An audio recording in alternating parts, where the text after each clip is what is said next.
Hello everyone, Tammy here. Welcome to my channel. Welcome to Tarot Tuesday. And before I get started, light my candle.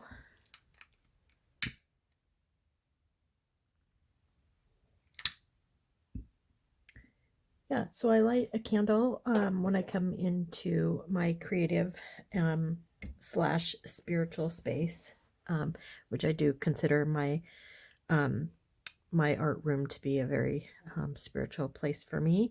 So yeah, so today, because I'm working with the tarot, I want to open my mind to knowledge and understanding, and then yeah, just being able to communicate the things that I'm learning in a way that makes sense. And I also light the candle to send healing vibes and thoughts and prayers to those that are struggling. We all have something that we're carrying, and I just like to send that out to those who need it. Okay, so I'm going to put my candle over here to the side where it won't get in the way. And then actually before... Okay, so let's see. Up today, I'm going to try 4 cards and see where we get. The links to all the tools that I'm using, not just on camera, but also some activities and resources that I'm using off camera are in the description. Links to them are in the description. So this is my deck, the Smith Waite Tarot deck. It's a sweet little deck that comes in a tin. We're working through the deck. We're on card number 1, the major arcana card number 1 and 2, and the cups is the first minor arcana I chose, and we're on 3 and 4. So let's start with card number one, which is the Magician. And I'm trying to do like a kind of a intuitive type reading, not really reading, but seeing and commenting on what I see on the card. So I see a man in robes. He has the infinity symbol above his head, which to me kind of means all things are possible. It looks like he's holding, I don't know if that's like a wand, a candle, a torch, I'm not sure, but something up like to the divine, to the heavens. I really like that. It looks like on the table there's each of the major or minor arcana are representative here, with the cups, the pentacles, wands, and swords. Yeah, so like maybe he's calling on the power of all of the elements there. I like these vines kind of growing down here with some flowers and roses. Looks like lilies or bluebells that are white, something. So anyway, so let's open the book and see what we get. So I have a feeling that the Magician card is basically that you can manifest whatever you need, that like you have all of your tools are right in front of you. But let's see what the book says. Okay. So upright, key meanings, manifestation, creator, inspired action. I'm not working with reverses right now. Numerology, number 1, the beginning, the individual. Astrology is Mercury, and the messages or the meanings from Mercury are messages and communication. And so, yeah, the Magician has the power of the 4 elements, earth, air, fire, water, combined with their connection to the divine. they are able to create unlimited abundance in the physical realm. I love this. Oh, now it, okay, so it tells a little story. Now that the fool has taken the leap into the unknown, he meets the magician and learns that the power of the universe is within him to create his own reality. A robed figure stands with a wand in one hand pointed towards the sky, the other hand, pointed towards the ground. I didn't see that connection. Um, and the infinity symbol and body posture represent the magician's connection between the spiritual and physical realms. Yep, and on the table are all the symbols of the elements. The magician's by drawing upon the powers of the elements and the help of the divine, the magician serves as a conduit with the power to give form to the formless by transforming intentions into actions to achieve physical results.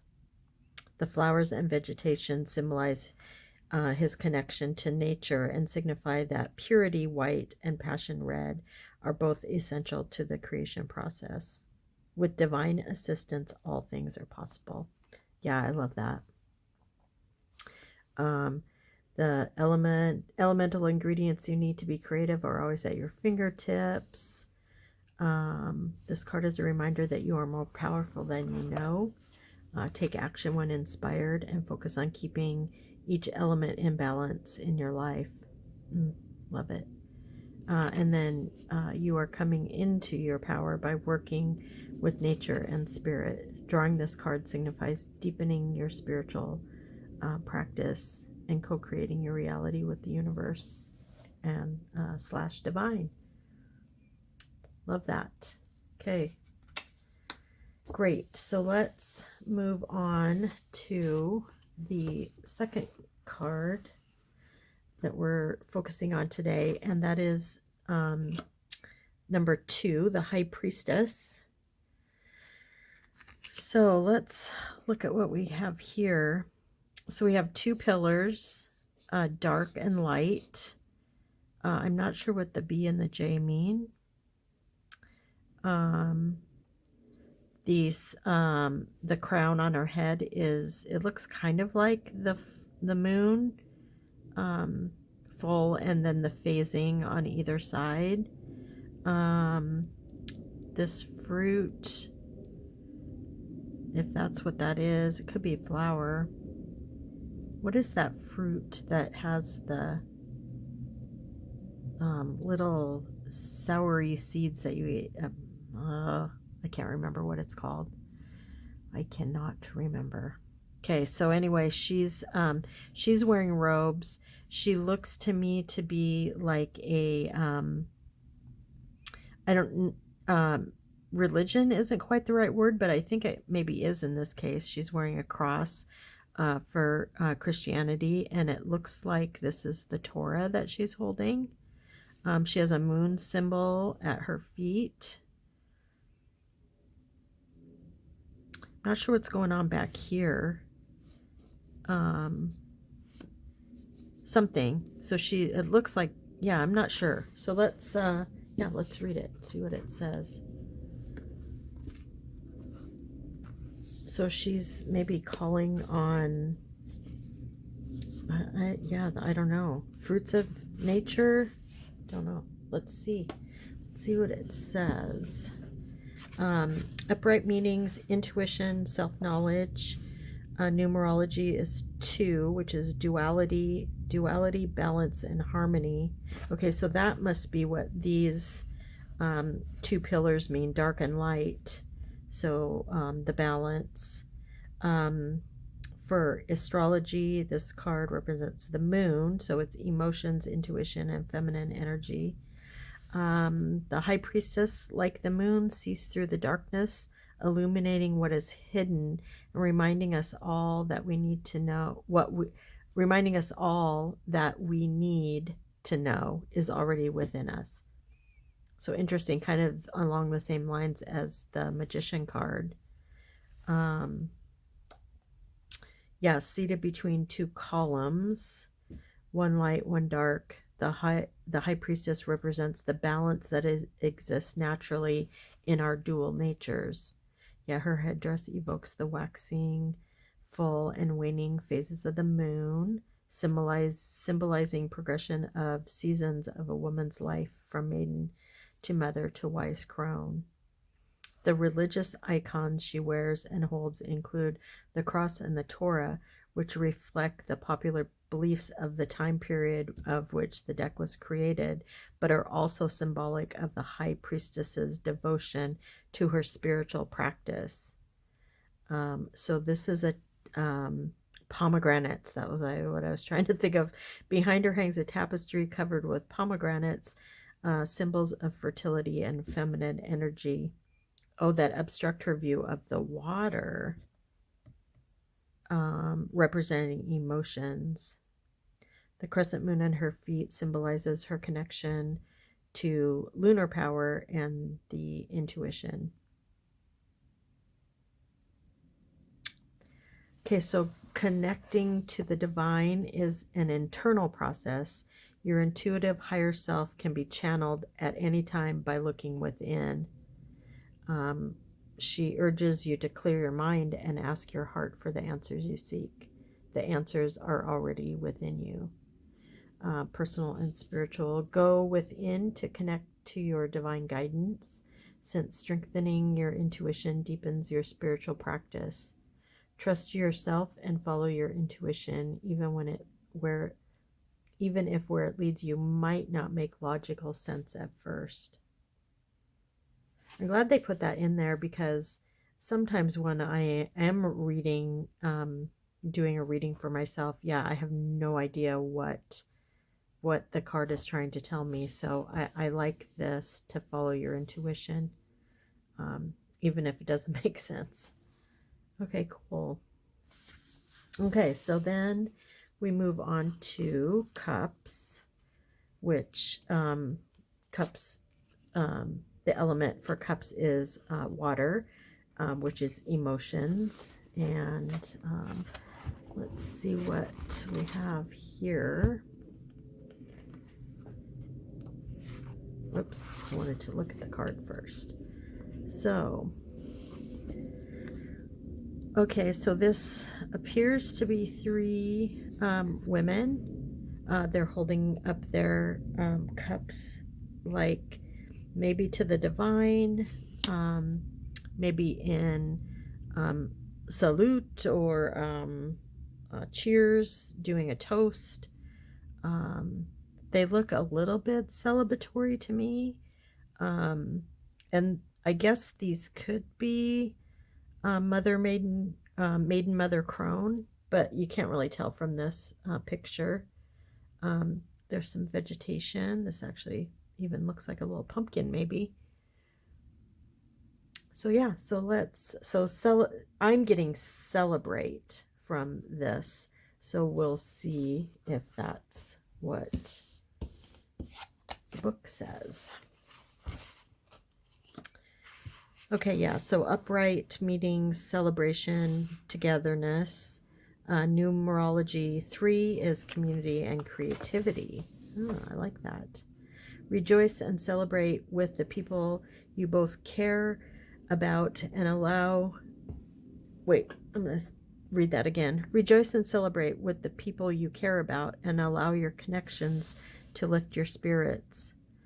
A card evoking joyous expansiveness. Okay, so these are three maidens dancing together in a garden, their cups raised in a toast. Drawing this card means you are celebrating friendship, community, and all of life's communal pleasures. Very nice. The Three of Cups urges you to have more fun, be playful, and focus on spending time with friends or family. Connecting is a great stress reliever and rejuvenates your spirit. Indulge in the activities that feel expansive and joyous, surrounded by people who uplift and inspire you. Love that. You are craving time with your soul family. Prioritize connecting with the community that supports you and lifts your spirits. Celebrating with good friends or family is what you need most right now. Lovely. That's fabulous. Okay, so the next one is the Four of Cups. This one does not look as celebratory or celebratory at all. Um, it looks, so we have a man sitting on the ground, the grass, up against a tree.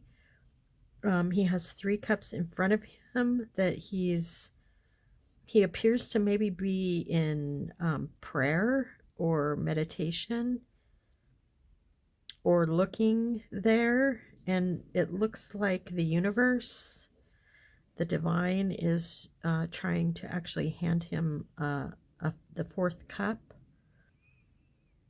And oh yeah, he's the way he's sitting, his legs are crossed, his arms are crossed. He looks very closed off from whatever is trying to be given. So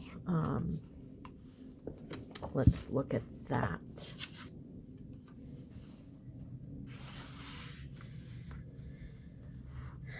Apathy, stagnation, numerology 4, restructuring, reframing. So looking at the past will not show you your future. Opportunities are everywhere if you shift your gaze to see them. Interesting. So stagnation and boredom loom large in the Four of Cups. A young man sits under a tree, his arms and legs both crossed, while the hand of the divine emerges, from a cloud, offering him a cup. The cup appears to be right in front of him, yes, yet his eyes are cast downward.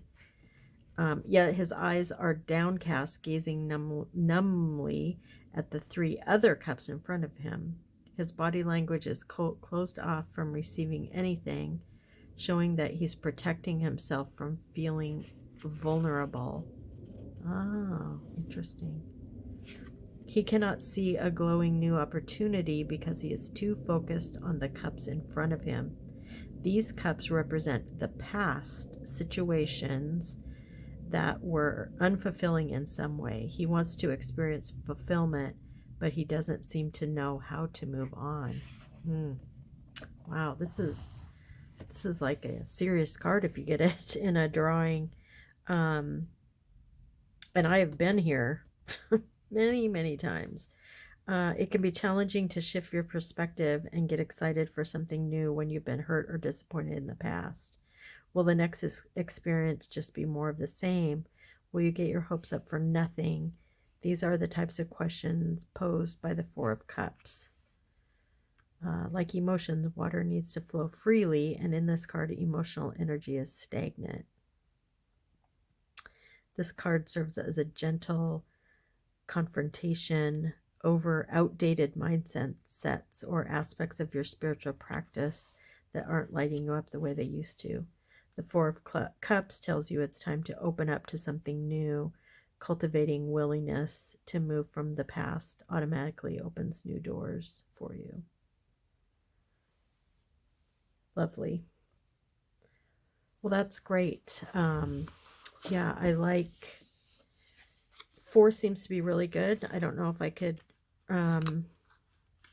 like take in the meanings if I did any more.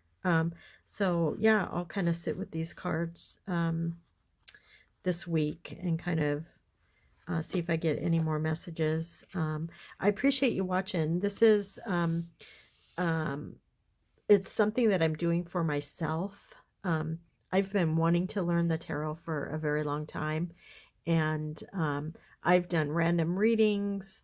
I've done a few different things to kind of get into the habit of working with the cards, and I want to have an overall view of the cards before I just jump in. That's just kind of how I roll. I realize I'm not going to memorize every single one of them, and I'll still have to, refer to my notes or a book to help me. But I am doing the weekly videos to keep me what's that word I'm looking for? accountability. Yeah. So I'm doing this to be accountable to myself, knowing that I need to put a video out here. And, you know, you can skip it, you can watch it, you can, um, you know, comment, not comment. This particular day, Tuesdays, is really kind of just for me. But I would love if any of you are already know how to read the cards and would like to give your interpretation. I love that too. It's always good to hear other points of view when you're learning something new. So I welcome that. And like I said, I know this is I'll say this probably in every video, but this is an art channel, and I understand that some people, you know, um, a tarot Tuesday is probably not something you're interested in. I totally get that, so feel free to skip right over. But I do appreciate you watching. I do once I get through the decks, or maybe even when I'm halfway through, I'm not sure when it'll feel right. I might do like an art prompt or something also. Maybe at the second half, do a fast forward of something that I make that that I feel called to do. That hasn't happened yet. I still feel like I'm way too much in the beginning stages, but it would be fun to have a tarot prompt, you know, every week to create something. And I like that idea, but not for right now, and probably not till after the first of the year. So yeah, thanks for watching. I appreciate you being here, and I will talk to you soon. Thanks.